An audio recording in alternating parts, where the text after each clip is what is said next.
Assalamu alaikum. Assalamu alaikum. Hope all of you are doing very well. Today we are going to start the second lecture in our Introduction to Anatomy series. So let's get on with it.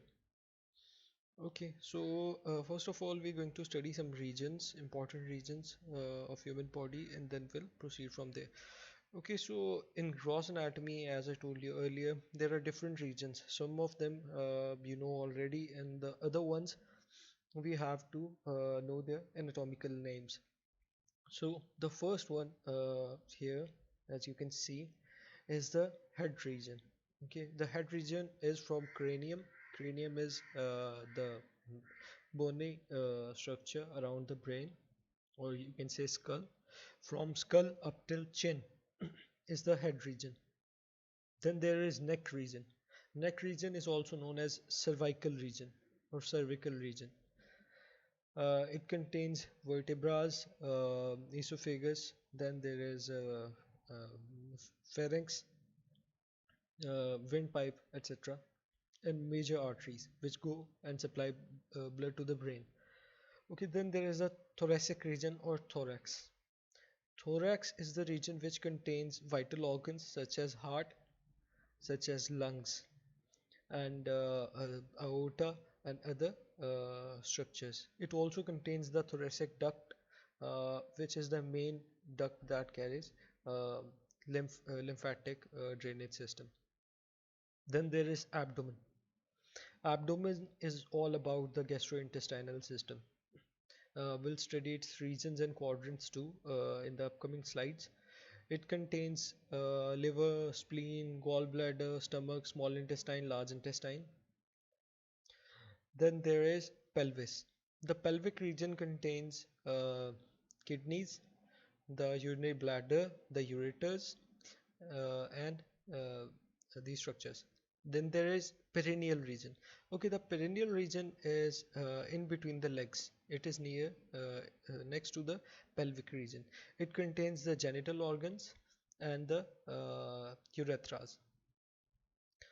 Okay, so the region below the neck and up till perineum is also known as trunk region. Okay. Apart from the trunk, there are four appendages on the human body. Appendages are two arms and two legs. So these are appendicular organs or appendages.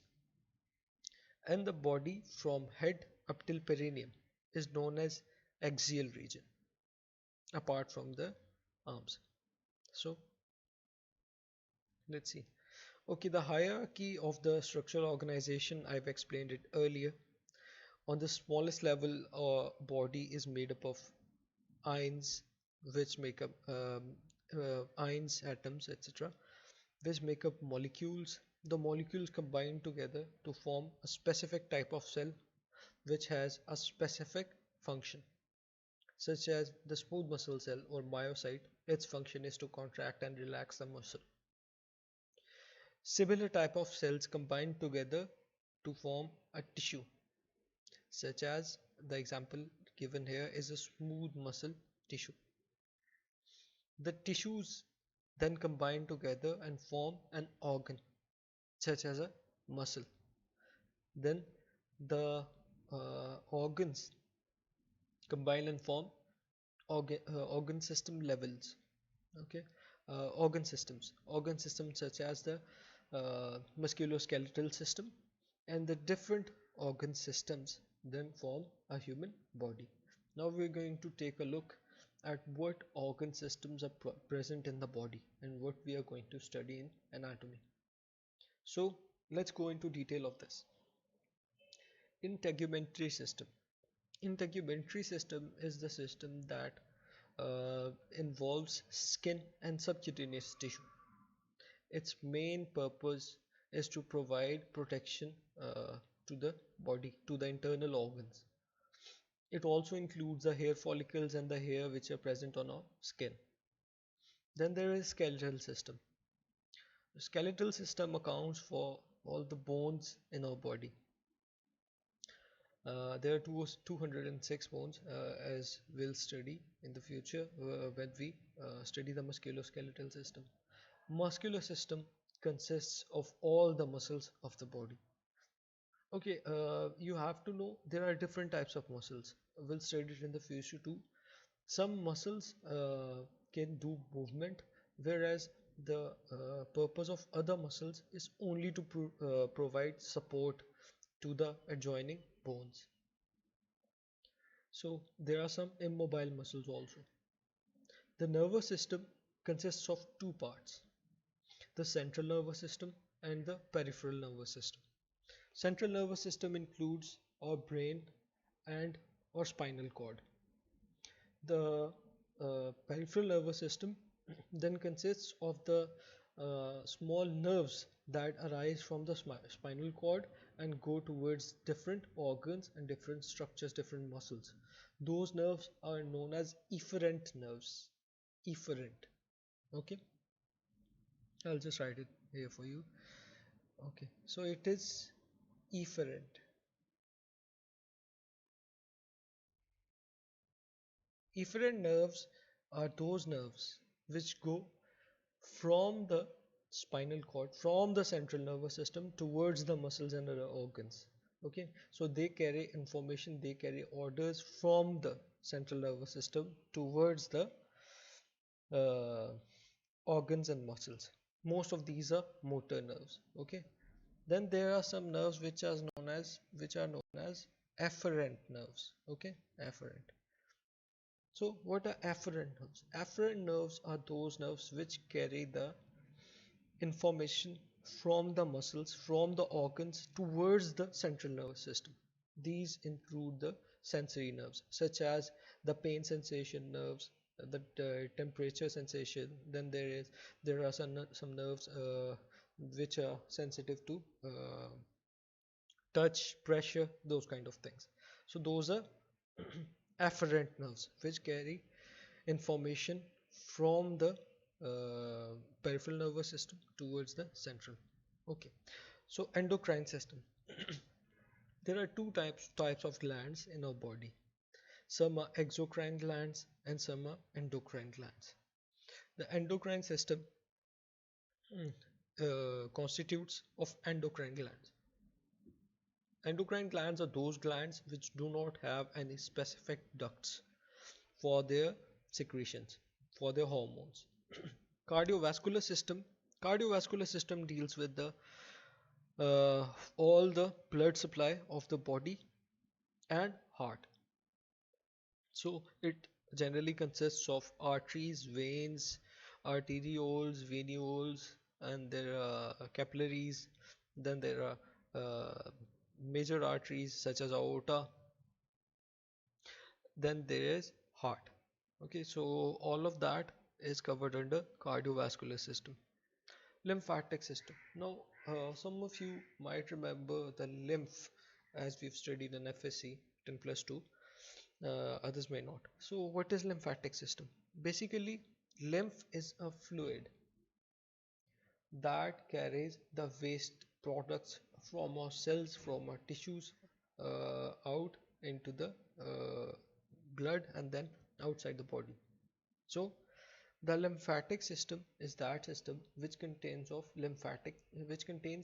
lymphatic channels and lymph nodes. Lymph nodes are small solid structures which are which uh, which can inhibit the backflow of lymph. They only permit the lymph to flow in one direction. These are very important in case of carcinomas, in case of infections, when we have bleeding of limbs, inflammation of lymph. Okay, so we'll study it further on as we go forward. The respiratory system deals with the respiration or the process through which we inhale oxygen and exhale carbon dioxide.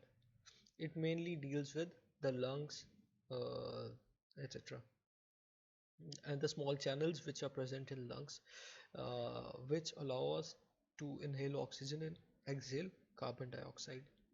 Digestive system deals with digestion. When we uh, take some food, the food intake goes to the digestive system. How do we digest the food? How do we generate energy from the food? Where does the food gets digested? Where does the water gets digested? All of these things up until production of feces comes under digestive system. Urinary system simply deals with kidneys, production of urine and excretion of urine. So, kidneys are actually like a filter to the human body. All the blood runs through kidneys. It is one of the organs which use up most blood of the human body. So, most of the blood would go through kidney at one stage. It filters the blood, takes out the harmful substances, and then excretes them. Reproductive system deals with the ability of a human to produce an offspring. So generally we study ovaries, uterus in females and testes and urethra etc. in males, and how do we reproduce these kind of things. So now we come to regional terms. So let's see.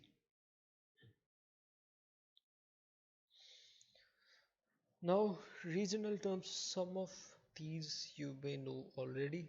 The others we are going to elaborate on that.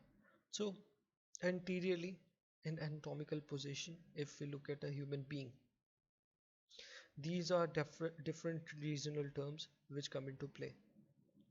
First, let's discuss head. Okay, so I'll start from the left side. Nasal cavity consists of nose. Will We already know that, and we'll study it further in the future. It is just an overview. Okay. Oral cavity concerns with mouth. On the other hand, frontal is related to the frontal bone, which is present, which is a part of the skull of the cranium. Actually, a cranium contains 7 bones.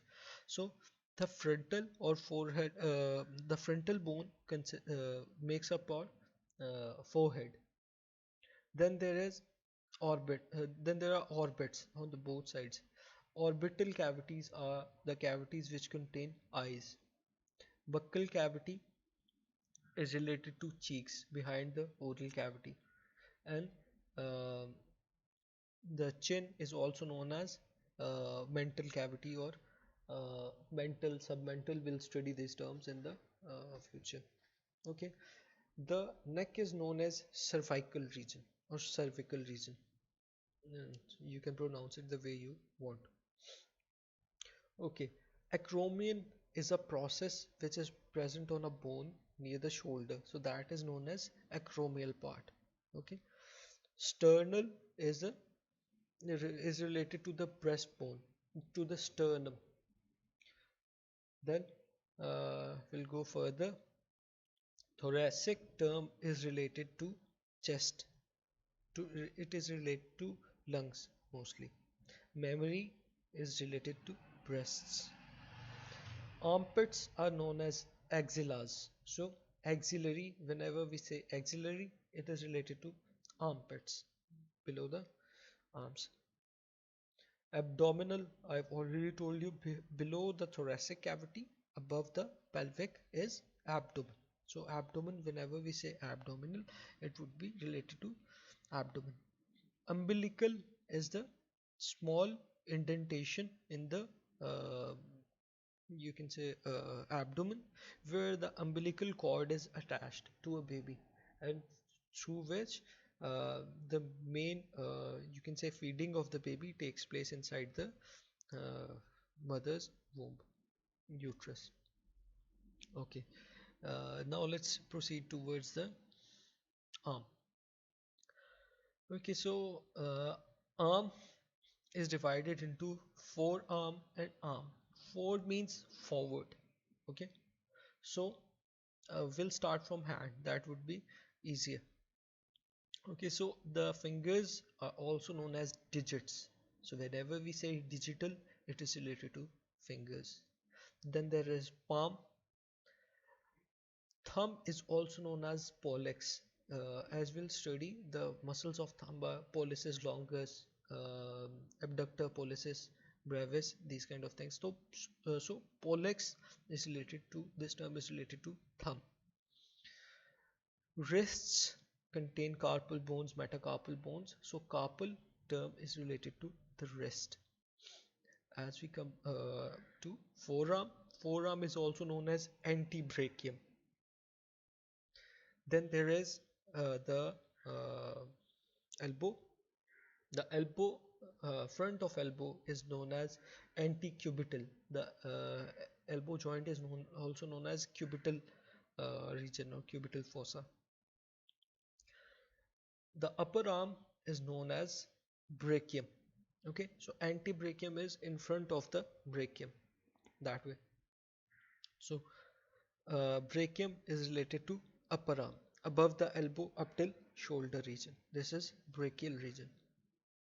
Okay, now let's come to pelvis. The pelvic region, as you can see here, it contains the kidneys and the urinary bladder. Okay, then there is inguinal region. Inguinal region is the crease between the legs. It contains the inguinal cord, inguinal canal. From inguinal canal, some structures may come down, and this kind of pathology is known as inguinal hernia or ilioinguinal hernia. We'll study it in pathology when we go forward. Okay, the genital region is also known as pubic region or navel region or perineal region, but the pubic term is specifically related to the genital region. The coxal or coccyx is a bone present in hip, so coxal is related to hip. Now let's come down to the legs. Okay, the upper part of the leg, which is above the uh, which is above the knee, is known as femoral part, because it contains a single large bone, the largest bone in the body, that is known as femur. So this region is femoral region.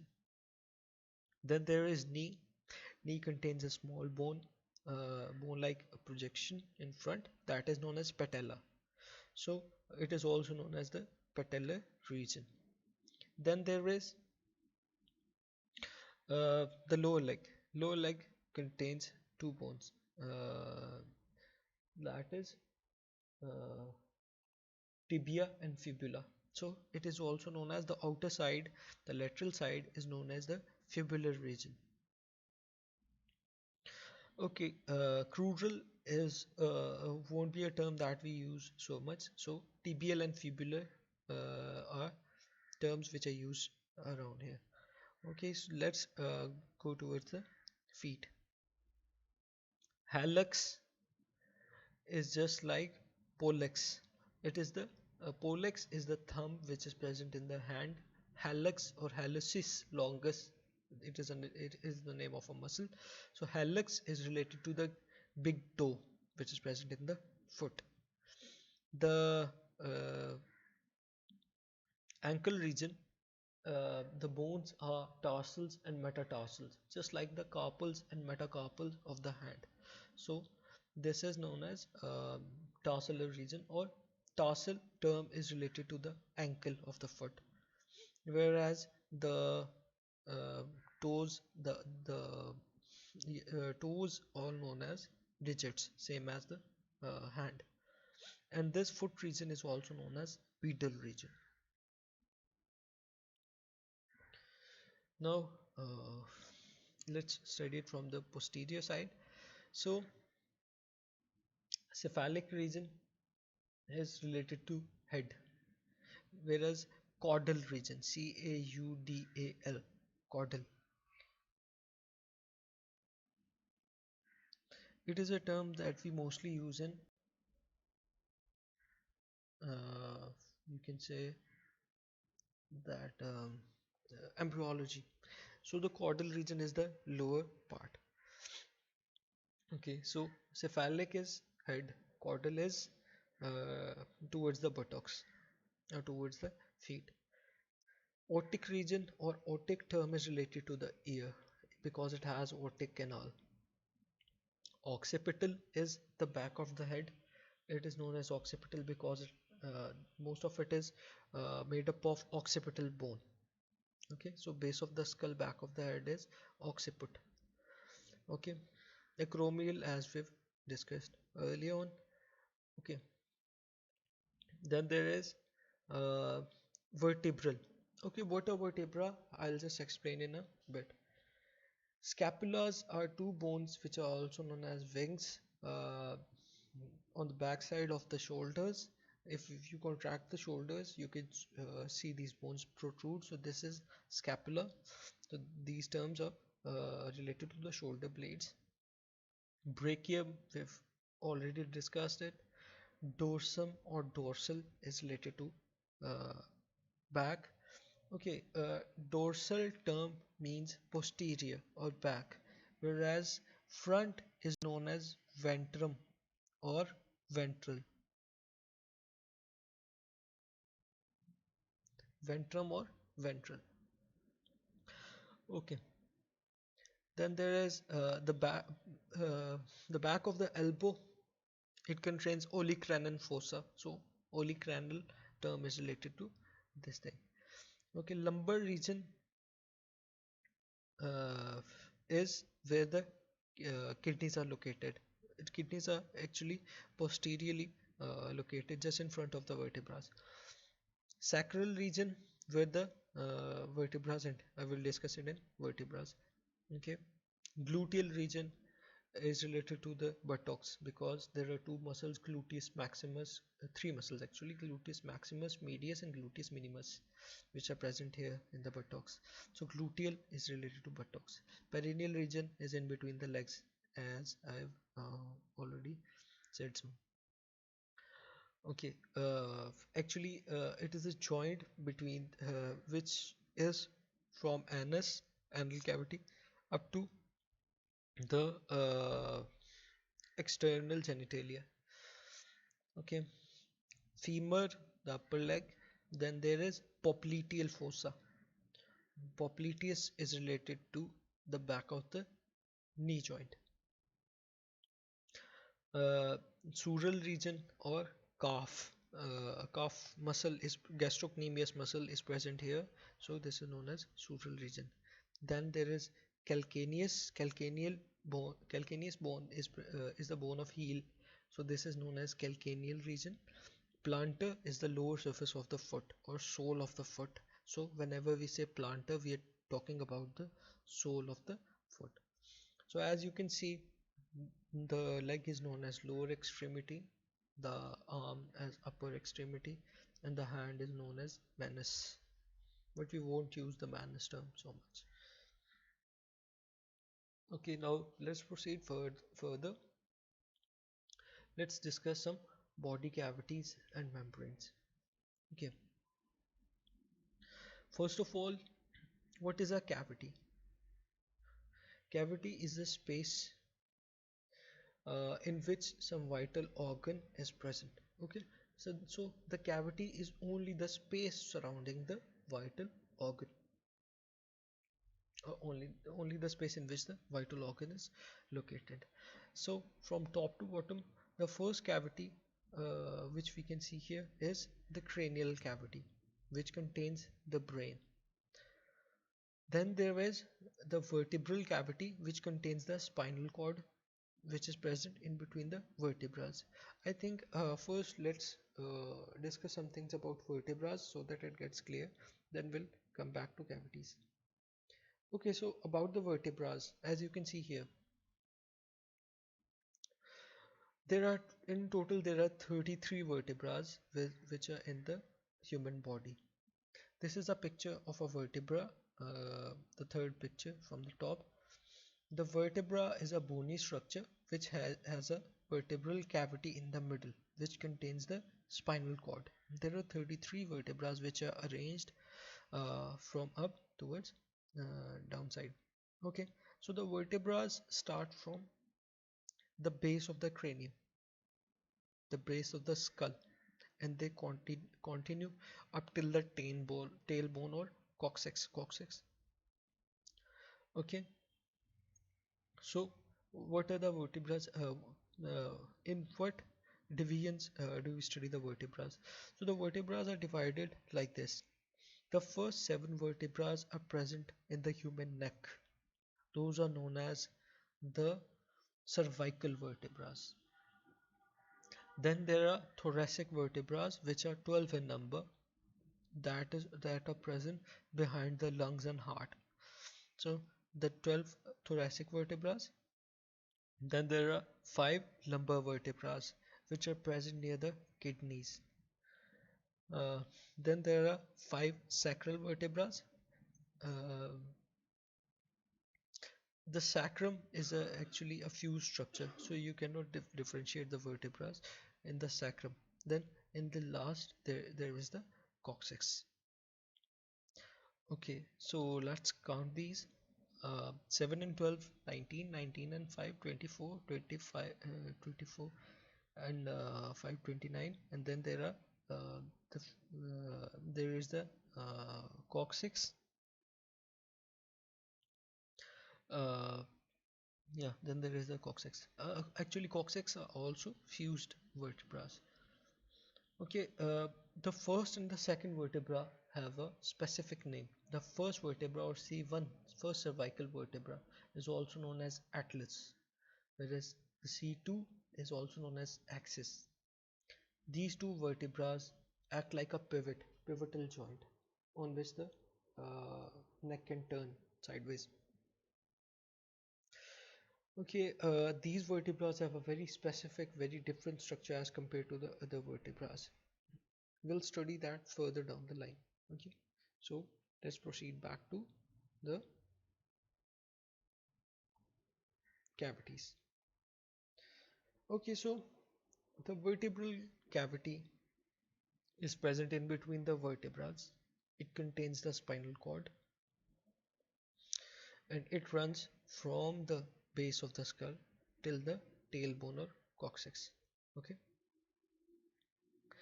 okay, these are dorsal body cavities or posterior cavities. Okay, the anteriorly located cavities include the thoracic cavity, which contains the heart and the lungs. Okay, in the thoracic cavity there is another cavity that is known as pleural cavity, and a cavity that is known as pericardial cavity. We'll study it further down the line. Actually, the pleural cavity contains the lungs, and the pericardial cavity contains the heart within it. Then there is the abdominal cavity, which contains the digestive viscera, and in the end there is the pelvic cavity, which contains the urinary bladder, reproductive organs, rectum, and peritoneum, and uh, some of the peritoneal cavity. Peritoneum is a membrane that covers all of the viscera, all of the organs which are present in the digestive system. It means the small intestine, large intestine, as well as the stomach. Okay, what is diaphragm? Diaphragm is a tent like, you can say, a balloon like structure that is present in the base of the lungs above the abdominal region. It is very flexible. It actually generates a negative pressure so that the lungs can suck in the air, and then helps in exhaling also. So diaphragmatic muscles are a vital part of respiratory apparatus or respiration. Okay, let's take a look at the body cavities again. So as we saw, the cranial cavity, vertebral cavity. Now we can see different cavities which are present in the thoracic cavity. So in thoracic cavity there is one that is known as superior mediastinal cavity. It is behind the mediastinum or the breastbone. Then there are two pleural cavities on both sides which contain both lungs. There is a mediastinal cavity uh, with pericardial cavity, sorry, there is a pericardial cavity that contains the heart. Then there is the diaphragm, which I've told you helps in respiration. Then there is the abdominal cavity. Abdominal cavity is a very large cavity. And in the end, there is the pelvic cavity. Okay, so there are some serous cavities. What is serous cavities? Serous cavities are very thin serous membrane lining based cavities which contain some vital organs.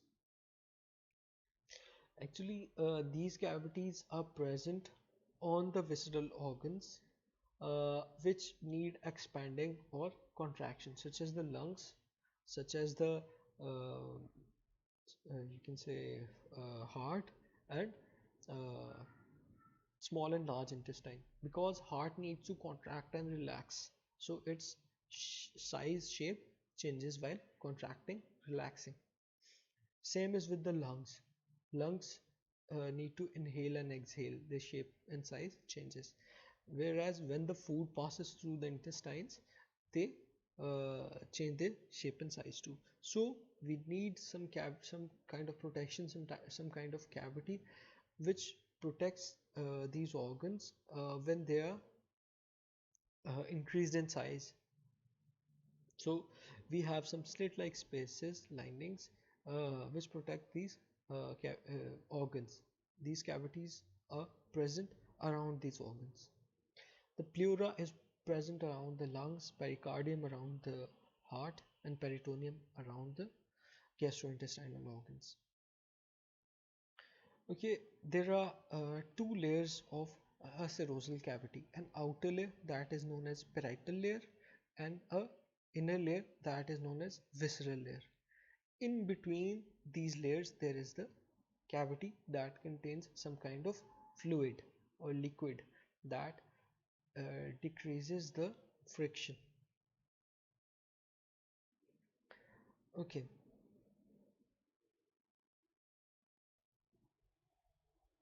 so as it is shown in this picture, if we take up a balloon and push our hand through it, it will contain two layers. One is the outer layer, which is outside our hand. One is the inner layer, which is touching our hand, and there would be air in between these two layers. So just like that, the outer layer is the parietal layer or parietal serosa. The inner layer is the visceral layer or visceral serosa. Whereas we are supposing our hand is heart. So the outer is parietal layer of the pericardium, the inner is the visceral layer of the pericardium, and the air is the pericardial fluid. Okay, so just like that, when we see the heart, there is parietal pericardium, visceral pericardium, and parietal fluid. Okay, so the outer layer is parietal layer, the inner layer is visceral layer. Viscera means organ, so whichever layer is close to the organ would be known as visceral layer. So inner layer is visceral layer. Let's talk about the pleura. So as you can see, there is the parietal pleura, the visceral pleura, and in between those there is a slit-like cavity that contains the serous pleural fluid. Okay, and diaphragm is shown here like a tent which is present below the lungs, helps them to expand and relax. Other cavities or spaces are discussed here. So the other cavities are oral cavity which helps us ingest the food, nasal cavity helps us breathe in the air, orbital cavities, these contain eyes, middle ear cavities contain the concha, the basic bones which are present in the middle ear to produce flo to produce the to help in hearing, to produce the sound. Synovial cavities are the cavities which are present in joints, in different joints. The joints uh, have two bones, and in between the bones there is a synovial cavity with synovial fluid. If that fluid is not present there, the bones may face some friction and they may rub against each other, and that produces a lot of pain. That is a condition known as osteoarthritis. So in the old aged people, the synovial cavity diminishes and it produces osteoarthritis in overweight and in old aged people. So these are some other body cavities. Okay, here we can see the pictures of these cavities. Nasal cavity. Nasal cavity, the main function of nasal cavity is to provide moisture to the air, to add moisture to the air. When we breathe in the air is very dry. So uh, the nasal cavity have some spaces. The when the air passes through these spaces, it moistens the air and it is easier for the lungs to process that. Okay, the middle ear cavity contains the apparatus that is essential for the recognition of a sound. Then there is the oral cavity, contains the tongue, helps in mastication and helps in pushing down the you can say food. Okay, then there is a synovial cavity is also shown here. Synovial cavity is a cavity that is present between two bones, contains the synovial fluid, and prevents them from rubbing against each other. Okay, some bones are shown here. Uh, the clavicle bone is also known as the shoulder bone, keeps the shoulders in place, keeps them attached to the sternum.